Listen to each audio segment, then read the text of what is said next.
நமச்சிவாய வாழ்க. நாதந்தாள் வாழ்க. இமைப்பொழுதும் என் நெஞ்சில் நீங்காதான் தாழ் வாழ்க. வாழ்க வளமுடன். அனைவருக்கும் இனிய வணக்கங்கள். நாம் இந்த பதிவில் பெயர்ச்சியாகும் செவ்வாய் பகவானால் ராசிக்காரர்களுக்கு ஏற்படும் சுப மற்றும் அசுப பலன்கள் என்ன என்பதனையும், அசுப பலன்கள் ஏற்படுமாயின் ராசிக்காரர்கள் செய்ய வேண்டிய பரிகாரங்கள் என்னென்ன, வழிபட வேண்டிய தெய்வம் யார் என்பதனை பற்றியும் விரிவாக காண்போம்.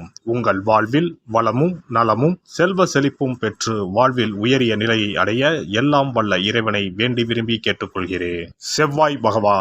செவ்வாய் பகவான் சகோதரக்காரகன் ஆவார். சிவப்பு நிறத்தின் அதிபதி, ஆண் கிரகம், அதிலும் தைரியமான கிரகம். செவ்வாய் துடிப்பானவர், இளமையானவர், இள ரத்தம், வீரமான கோபமான இளைஞனை போன்றவர்.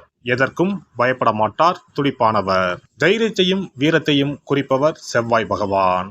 இவர் கிரகங்களின் தளபதியாக கருதப்படுகிறார். செவ்வாய் பகவான் மேசம் மற்றும் விருச்சிக ராசிகளின் அதிபதியாக உள்ளார். ஒருவருடைய ஜாதகத்தில் செவ்வாய் சுபஸ்தானத்தில் இருந்தால் அந்த நபர் வீரம், தைரியம், ஆற்றல் மற்றும் சக்தி வாய்ந்தவராக இருக்கிறார். அனைத்து கிரகங்களும் ஒரு குறிப்பிட்ட காலத்தில் தங்கள் ராசியை மாற்றுகின்றன. இவற்றின் தாக்கம் அனைத்து ராசிகளிலும் காணப்படும். செவ்வாய் பெயர்ச்சியும் அனைத்து ராசிக்காரர்களின் வாழ்விலும் ஒரு குறிப்பிடத்தக்க தாக்கத்தை ஏற்படுத்தும். இந்த வருடம் ஜூன் 1ஆம் தேதி சனிக்கிழமை அன்று செவ்வாய் பகவான் தனது சொந்த ராசியான மேசத்தில் பெயர்ச்சியாக உள்ளார். செவ்வாய் கிரகத்தின் இந்த பெயர்ச்சியானது மாலை 3:39 நடைபெறும். செவ்வாய் பகவான் ஜூன் 1 முதல் ஜூலை 12 வரை மேசராசியில் இருப்பார். மேசத்தில் ஏற்படும் செவ்வாய் பெயர்ச்சியானது ருச்சக ராஜயோகத்தை உருவாக்கும். இதனால் சில ராசிக்காரர்களுக்கு அற்புதமான நற்பலன்கள் கிடைக்கும். செவ்வாய் பகவான் மகர ராசியில் அல்லது அதன் சொந்த ராசியான மேசம் அல்லது விருச்சகத்தில் இருக்கும்போது இந்த ருச்சக ராஜயோகம் உருவாகிறது. இந்த அற்புதமான சேர்க்கை ஏற்படும் போது அதன் செல்வாக்கின் கீழ் உள்ள ராசிக்காரர்கள் மிகவும் தைரியமாக, துணிச்சலாக மாறுகிறார்கள். சமூகத்தில் அவர்களின் கௌரவம் அதிகரிக்கிறது. பணிபுரியும் இடத்தில் தனி மரியாதை கிடைக்கிறது. இனி செவ்வாய் பெயர்ச்சியால் ஏற்படவுள்ள ருச்சக ராஜயோகத்தால் அதிகப்படியான நல்ல பலன்களை அடைய உள்ள ராசிகளை பற்றி காண்போம். அமைதியுடன் சாந்தமாக பேசும் குணமும் உடைய தனுசு ராசி அன்பர்களே, இந்த செவ்வாய் பயிற்சியில் எதிலும் கூடுதல் கவனத்துடன் இருப்பது நல்லது. பண வரவு வரும். உங்களது செயல்களுக்கு முட்டுக்கட்டை போட்டவர்கள் விலகி விடுவார்கள். மனம் விரும்பியது போல செயல்படுவீர்கள். உங்களது பொருட்களை கவனமாக பார்த்து கொள்வது நல்லது. உடல் ஆரோக்கியம் மேலோங்கும். வாகனங்கள் மூலம் செலவு உண்டாகலாம். எதிர்பார்த்த பணவரவு இருக்கும். வீட்டிற்கு தேவையான வசதிகள் செய்வதில் ஆர்வம் காட்டுவீர்கள். வீடு மனை வாங்குவதற்கான தடைகள் அகலும். தொழில் வியாபாரம் சுமாராக இருக்கும். எதிர்பார்த்த கடன் உதவி கிடைக்கலாம். புதிய வாடிக்கையாளர்கள் தொடர்பு உண்டாகும். பழைய சிக்கல்கள் தீர்வதில் தாமதம் ஏற்படும். உத்தியோகத்தில் இருப்பவர்கள் மேல் அதிகாரிகளை பகைத்து கொள்ளாமல் அனுசரித்து செல்வது நல்லது. திறமையான செயல்பாட்டால் பாராட்டுகள் கிடைக்கும்.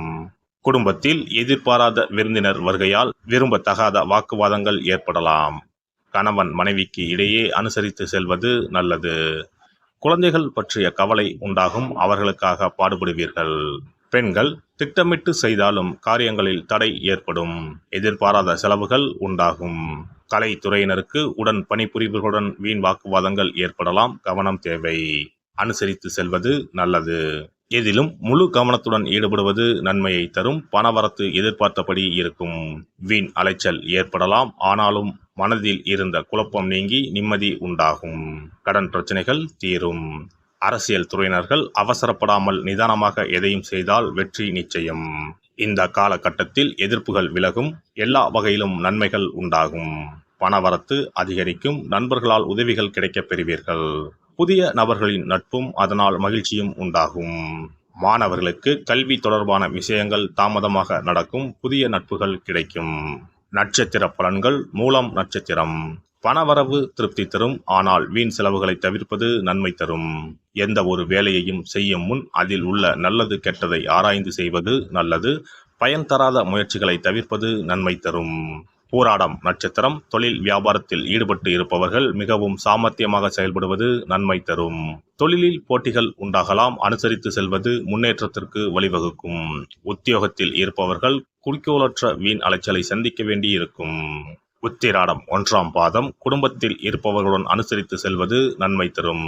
கணவன் மனைவிக்கு இடையில் மனம் விட்டு பேசி எடுக்கும் முடிவுகள் நல்ல பலன் தரும். பிள்ளைகளை தட்டி கொடுத்து வேலை வாங்குவது நல்லது. உறவினர் நண்பர்களிடம் டென்ஷன் இல்லாமல் பேசுவது நல்லது.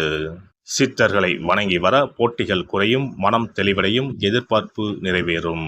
நவ கிரகங்களில் சூரியனுக்கு அடுத்தபடியாக செயல் ஆற்றல் உள்ள கிரகம் செவ்வாய். ஆளுமை திறன், ஆற்றல், வீரம், அதிகாரம் செய்தல், வளைந்து கொடுக்காத தன்மை, தர்மம், நீதி, நேர்மை, நியாயம் போன்ற அம்சங்கள் கொண்ட கிரகம் செவ்வாய். செவ்வாய் பலமாக இருந்து நல்ல ஆதிபத்தியம் பெற்று அவரது தசை நடக்குமானால் சகோதர சகோதரிகள் மூலம் பெரும் அனுகூலம் ஏற்படும். பெரிய பதவிகளில் உள்ளவர்கள் தொழில் அதிபர்களின் தொடர்பு கிடைத்து அதன் மூலம் முன்னேற்றம் உண்டாகும். பலமற்ற ஆதிபத்தியம் பெற்று தசை நடக்குமானால் கீழே விழுவதும் அடிபடவும் நேரிடும். வாகன விபத்துக்களை சந்திக்க நேரிடும். இரத்த காயங்கள், வெட்டுக்காயங்கள், இரத்த சம்பந்தமான நோய், சித்தப்பிரமை, தலையில் அடிபடுதல் போன்றவற்றை ஏற்படுத்துவார் செவ்வாய் பகவான்.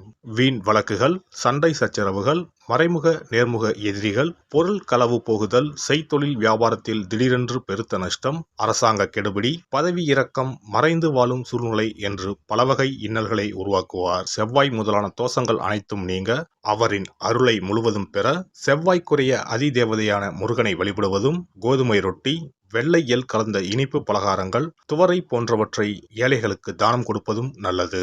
செவ்வாய் கிழமைகளில் விரதம் இருந்து செவ்வாய் பகவானுக்கு விளக்கேற்றுவது, சஷ்டி விரதம், கிருத்திகை விரதம் மேற்கொள்வது, தினமும் கந்த சஷ்டி கவசம் படிப்பது நல்லது. மேலும் செவ்வாய்க்குரிய கல்லான பவளக்கல்லை மோதிரத்தில் பதித்து அணிவது, சிவப்பு நிற ஆடையை அணிந்து கொள்வது, செப்பு பாத்திரங்களை உபயோகிப்பது போன்றவற்றால் செவ்வாயால் உண்டாகக்கூடிய தோஷங்கள் குறையும். செவ்வாய் பகவானுக்கு செய்யும் பரிகாரங்கள் அனைத்தும் முருகனுக்கு உகந்தது என்பதால் முருகனின் திருவருளும் கிட்டும். திருமண வாழ்க்கையில் செவ்வாய் பகவானுக்கு முக்கிய பங்கு உண்டு. திருமணத்துக்கு வரன் பார்க்கும்போது பிள்ளைக்கோ அல்லது பெண்ணுக்கோ செவ்வாய் தோஷம் இருக்கிறதா என்றுதான் முதலில் கேட்பார்கள். அந்த அளவுக்கு செவ்வாய் தோஷம் மிகவும் முக்கியமானதாக பார்க்கப்படுகிறது. ஒருவரின் ஜனன ஜாதகத்தில் லக்னம், சந்திரன், சுக்கிரன் ஆகியோருக்கும் செவ்வாய் இருக்கும் இடத்திற்கும் உள்ள தொடர்பை கொண்டுதான் செவ்வாய் தோஷம் ஒருவரின் ஜாதகத்தில் எந்த அளவுக்கு வலிமையாக இருக்கிறது என்பதை கணிக்க முடியும். செவ்வாய் தோஷம் இருக்கிறது என்றால் நம்பிக்கையோடு மிக எளிய பரிகாரங்களை செய்வதன் மூலம் தோஷ நிவர்த்தி பெறலாம். செவ்வாய் தோஷம் என்பது திருமண தடையை ஏற்படுத்துவது மட்டுமல்லாமல் மேலும் பல இடையூறுகளையும் ஏற்படுத்தும். எனவே செவ்வாய் பகவானை செவ்வாய் தோறும் செவ்வாய் ஹோரையில் வழிபடுவதும், செவ்வாய்க்குரிய கடவுளான முருகப்பெருமானை 9 நெய் தீபம் ஏற்றி வழிபடுவதும் செவ்வாய் தோஷத்தினால் ஏற்படக்கூடிய அசுப பலன்களின் தாக்கத்தை பெரிதும் குறைக்கும் என்பது ஐதீகம்.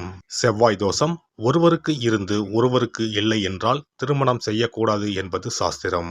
இருவருக்கும் இந்த தோஷம் இருந்தால் திருமணம் செய்து வைக்கலாம் என்று சிலர் சொல்வார்கள். ஆனால் பொதுவாக தோஷம் ஒருவருக்கு இருந்தாலும் சரி அல்லது இருவருக்குமே இருந்தாலும் சரி, தக்க ஜோதிடர்களை ஆலோசித்து முறைப்படி பரிகாரங்கள் செய்வதுதான் சரி. செவ்வாய் தோஷத்தால் திருமண தடை உள்ளவர்கள் வைத்தீஸ்வரன் கோவிலுக்கு வந்து அரசமரத்தடி விநாயகர் ஆதி வைத்தியநாதரை வழிபட்டு ஆலமரத்தை சுற்றி வர வேண்டும். வைத்தியநாத சுவாமி, தையல்நாயகி அம்மன், செவ்வாய்க்கு அதிதேவதையான முருகப்பெருமானை வழிபட வேண்டும். சன்னதியில் உள்ள செவ்வாய் பகவானுக்கு சிகப்பு வஸ்திரம் சாத்தி அபிஷேகம் செய்து பரிகாரம் செய்ய தடைகள் நீங்கும். இந்த வீடியோ பதிவு உங்களுக்கு பிடித்திருந்தால் லைக் பண்ணுங்க, கமெண்ட் பண்ணுங்க, ஷேர் பண்ணுங்க, மறக்காம சப்ஸ்கிரைப் பண்ணுங்க, பக்கத்துல இருக்கிற பெல் பட்டனை கிளிக் பண்ணுங்க.